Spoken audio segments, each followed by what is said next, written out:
हाँ जी। सत साहब जी। अब कुछ नया प्रोग्राम बताइए सर। नया, हम छपरा जिला बीसलपुर से बोल रहे हैं। क्या प्रोग्राम बताएं? जो भगत नया अगर नाम उम लेना चाहे तो उसके लिए कहाँ कैसे क्या करना पड़ेगा? मना कर दो, कोई नामदान नहीं है, जब गुरु आएगा तब देगा। ऐसे मेरठ का प्रोग्राम मेरठ का अगले महीने 14 तारीख को। 14 तारीख को? हाँ जी, हाँ जी। गुरु जी का कुछ हालचाल? गुरु जी का हालचाल है भाई, बताएं? बताएं क्या? हेलो, पता आप ही लोग ना बताइएगा। हम लोग तो मान लीजिए सदस्य के रूप में हैं, लेकिन अब आप ही लोग से ना हम लोगों को श्रद्धा दी और हम बैठे हुए हैं। गुरु जी को हिसार जेल में 10/12 की कोठड़ी में रखा जाता है। नीचे टूटा हुआ फर्श है, उसी 10/12 की कोठड़ी में लेटरिन बना हुआ है, अलग से नहीं है। रात दिन वो बदबू मारता है। हाथ धोने के लिए वॉश बेसिन भी नहीं है। गुरु जी को दांतों में समस्या है, गुरु जी को हृदय में समस्या है, गुरु जी की कमर दर्द करती है, उनको गद्दे तक नहीं दिलवाए। गुरु जी ने कई बार कोर्ट में याचिका लगा दी। जेल स्टाफ गुरु जी के साथ में अत्याचार करता है। गुरु जी के साथ में दूसरे जो मतलब कि बदमाश लोग हैं उनको रखा जाता है। वो लोग वहाँ पे बीड़ी सिगरेट पी के धुआं गुरु जी के मुंह पे मारते हैं। ये हाल है गुरु जी का वर्तमान में। ये कल की अखबार में आई है, मैं नहीं बोल रहा कहीं आप सोचो कि मैं बता रहा हूँ। ये कल के अखबार में आई है, अमर उजाला, हिसार सिटी, 21 मार्च 2019। कोई व्हाट्सएप नंबर है तो भेज दो, मैं आपको दे देता हूँ। और हालचाल ही पूछते रहना भगत जी, आगे कुछ मत करना और लोगों को मत बताना, जागना मत, जगाना मत, बस हालचाल पूछते रहो। सत्सा है। बंदी छोड़ सतगुरु रामपाल जी महाराज जी की जय हो। सभी काल प्रेरित मूर्ख आत्माओं अर्थात मेरे परम पूज्य सतगुरु रामपाल जी महाराज जी के 90% कबाड़ भक्तों को, जिन्हें बेचना चाहें तो कबाड़ी भी फ्री में लेने से मना कर दे, ऐसे तत्व ज्ञानहीन बेबुद्धि वाले मूर्ख, चापलूस और बिन पैंदे के लोटे की तरह सतलोक आश्रम मैनेजमेंट हरियाणा के ठोकरों में लुढ़कते रहकर गुलामी का जीवन जी रहे कायरों को पवन दास जयपुर वाले का सत्साहेब। गुरु जी कहते हैं, या तो जननी संत जने के दाता के सूर, नहीं तो रह ले बांजड़ी क्यों व्यर्थ गवावे नूर। अरे गधो, धिक्कार है तुम्हारी जवानी और इस जीवन को, और धिक्कार है उन माताओं की कोख को जिसने भक्तों के स्थान पर सपोले पैदा कर डाले, जो आज भगत के नाम पर कलंक होने के साथ साथ अपने गुरु को भी जेल में नारकीय जीवन जीने के लिए मजबूर कर रहे हैं। 2014 से पहले सतलोक आश्रम बरवाला में सत्संग करते करते वह परम संत इसलिए रोया करता था कि ये जो 24 घंटे गधे की तरह कंधे पर बंदूक लादकर मेरे आगे पीछे मंडराते रहते हैं, ये भगत नहीं, मूर्खों का टोल है। इनके सिर पर काल बैठा है। ये केवल अपनी इच्छा, तृष्णा और वासना मिटाने के लिए भक्ति की आड़ में ढोंग कर रहे हैं। और बरवाला कांड के बाद उन्हीं वासना के पुजारियों के पीछे ये लाखों की संगत भी अंधी होकर सुअर की तरह राजनीति की गंदी गलियों में नाक रगड़ रही है। इन मूर्खों को इतना भी नहीं पता, अगर तुम्हारी गुलामी और कायरता का यह सिलसिला ऐसे ही चलता रहा तो वह दिन दूर नहीं होगा जब ये सतलोक आश्रम मैनेजमेंट के गुंडे रक्तदान, देहदान और मायादान की तरह उसी परम संत के नकली आदेशों की आड़ में तुम्हारी औरतों और बच्चों का दान करवाकर उनका भी व्यापार करेंगे। देखो, ऊपर आंख फाड़ कर यह याचिका जो गुरुजी ने स्वयं लगाई है।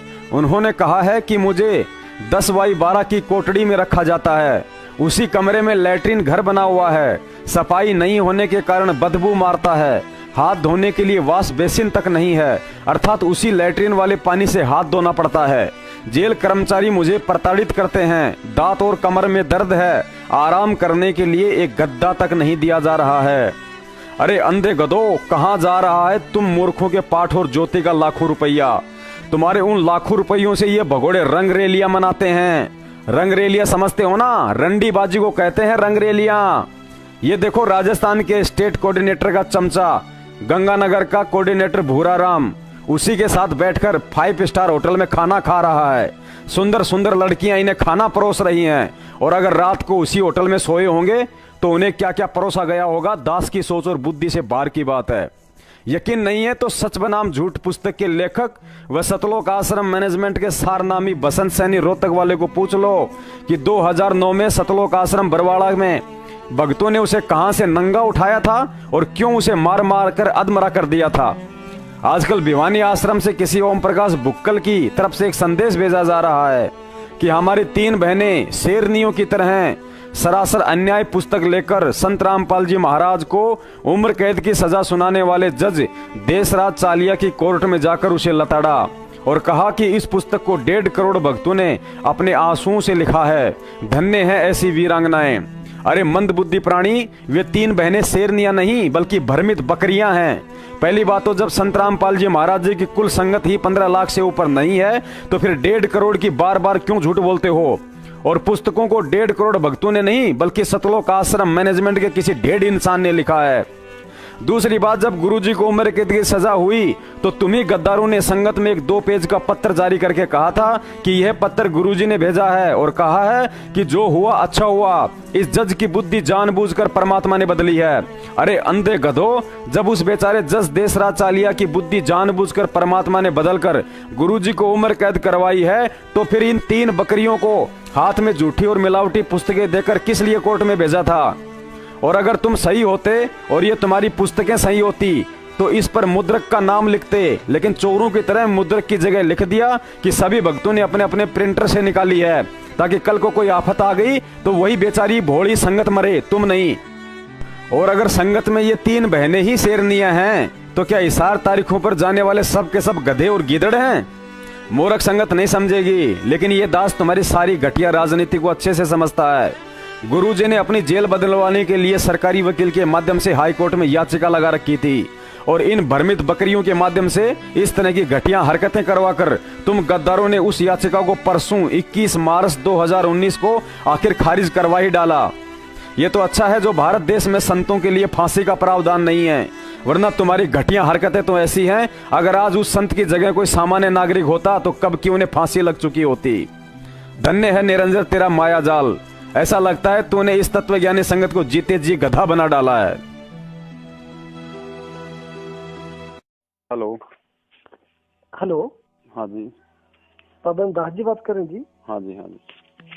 पवन दास जी, मैं अमरनाथ बोल रहा हूँ, जयपुर यहाँ से, निमराना से जी। सर जी कुछ वीडियो देखी थी मैंने आपकी जी। हाँ जी, तो थोड़ा सा मुझे थोड़ा बताएंगे आपको? मुझे वीडियो तो काफी देखी मैंने आपकी। हाँ, तो आप क्या पूछना चाहती हैं वो बताओ। नहीं मतलब आपको लगता है कि मैनेजमेंट पूरी खराब है क्या? सारी खराब है, सारी खराब है, जड़ से खराब है। अच्छा। हाँ, आज से नहीं, 2014 बरवाला कांड से कई सालों पहले से खराब है। लेकिन मुझे एक नहीं मतलब आप कह रहे थे कि ये मैनेजमेंट का फॉल्ट है जिसकी वजह से रामपाल जी अंदर गए। हाँ जी, हाँ जी, हाँ जी। मतलब कैसे, क्या क्या कारण है इसके लिए? गुरुजी तारीखों पे जा रहे थे, क्यों नहीं जाने दिया? भक्तों को क्यों कमजोर बना दिया? क्यों माता बहनों को बैठा दिया? क्यों वहाँ पे मीडिया के सामने बकवास कर रहे थे कि हमारी लाश के ऊपर से जाएंगे? भक्ति कर रहे थे या ड्रामा कर रहे थे? रूल को नहीं तोड़ना चाहता, आप यही कह रहे हैं ना? रूल चाहे भगवान का तोड़ो चाहे प्रशासन का तोड़ो, रूल तो रूल है। समझ गया ये तो। हाँ, अगर वो रेगुलर जाते तो शायद इशू नहीं होता बाद में। भाई चलो इश्यू भी नहीं होता, कम से कम वो 5 मौतें तो नहीं होती जिनके कारण से आज उनको उम्र कैद हुई है। हाँ जी, हाँ जी, यार मौतें तो पुलिस ने जो अटैक किया उसके कारण हुई मौतें तो, लेकिन वो बात तो वही है। नहीं, पुलिस को अटैक करने के लिए मजबूर किसने किया? भाई आप कोर्ट की तारीखों पे नहीं जाओगे। कोर्ट आपको 42 बार आपको मतलब नोटिस इश्यू कर चुका है, 42 बार, और उसके बाद भी आप कोर्ट को ठेंगा दिखा रहे हो। और जब पुलिस को भेजेगा कानून व्यवस्था बनाने के लिए, लॉ एंड ऑर्डर को कायम करने के लिए, और आप अपने रिश्तेदारों को बैठा दोगे अपने गेट के आगे, तो क्या पुलिस डटेगी? बात तो ठीक, बाय रूल तो आप बिल्कुल ठीक बोल रहे। आज 4 साल हो गई गुरुजी के बयान तक संगत में नहीं दिए जा रहे कि एक कम से कम एक फोटोकॉपी तो दे दो कि हमारे गुरुजी ने मतलब किसके खिलाफ बयान दिए।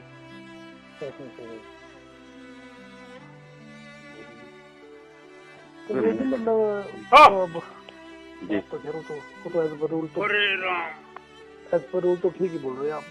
सब बकवासबाज, ये धर्म को धंधा बना दिया पूरी तरीके से, लोगों को ठग रहे हैं। देदान, रक्तदान, मायादान, बस लूट लो, कुछ नहीं। और ये मूर्खों का टोले, गधे हैं, संगत नहीं है, गधे हैं भगत जी।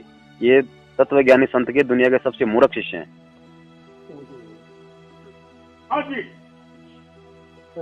16 साल नहीं तो भैया आप फिर जुड़े नहीं है या आप फिर अलग हो गए इनसे? मैं इन लोगों से अलग हूँ।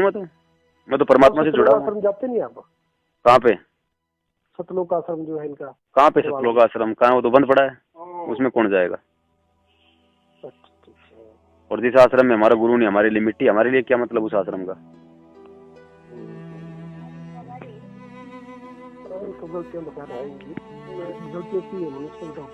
कर रहा है, जगह जगह नामदान सेंटर खोल दिए, लूटो लोगों को, बस कुछ नहीं।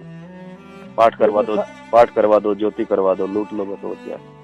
लेकिन सारे तो नहीं ऐसे कि सारे ऐसे ही हैं। सारे के सारे हैं, कौन सही है बता दो मेरे को, एक का नाम बता दो कि ये सही है। अब आप देख लेना, आप जी कितना क्या संघर्ष कर लोगे, जब आपको सच्चाई मालूम पड़ जाएगी। और अगर आप संघर्ष करोगे तो आपको गुरुद्रोही बना के साइड में बैठा देंगे। हमने सच्चाई बोली, हमारे को गुरुद्रोही कर दिया गया, और बोल रहे हैं उनको कर रहे हैं। नाम गुरु जी का, गुरु यहाँ पे भक्ति करवाने आता है, फिर गुरुद्रोही बनाने आता है। ये तो बात है। नकली ऑडियो बना दिए, नकली लेटर निकाल दो, पुस्तकों में उल्टी भाषा लिख के बांट दो। नहीं, ये जो ऑडियो चल रही है जिसमें बोल रहा है कि ये नहीं गुरुद्रोही है, सब फर्जी, सब फर्जी है। कोई हम इनको सरेआम चैलेंज कर रहे हैं भाई, टीवी चैनलों पे आ जाओ, सरेआम आ जाओ तुम। ये साधना टीवी पे तुम सत्संग करते हो, तुम एक दिन हमारे साथ रख लो ना वहाँ पे सत्संग, मालूम पड़ेगा कौन सही और कौन झूठा है, क्या नकली है क्या असली है। क्यों नहीं आते? इनके वकील तक नहीं आते सामने, सबके सब चोर हैं, आपस में मिले हुए। भगवान किसी को नहीं चाहिए, सबको पैसा चाहिए। नहीं, वकील तो दोनों ही ऐसे लगे, वकील तो बेकार है। जो सारे के सारे 38 के 38 चोर हैं, लुटेरे हैं, ठग हैं, 38 के 38। इनको ये निकालने चाहिए था, इनको ना मतलब रूल पूरे फॉलो करने चाहिए थे। भाई आप परमात्मा का विधान को तोड़ेगा तो क्या होगा उसके साथ? ये होगा। आप ट्रैफिक पुलिस का विधान तोड़ोगे तो चलाना होगा ही होगा। इसमें गवर्नमेंट की क्या गलती है? कोई गलती नहीं है गवर्नमेंट की। गवर्नमेंट ने आपको 42 बार टाइम दिया, कोई पागल है कोई? गवर्नमेंट को कोई मतलब कीड़ा खा रहा है?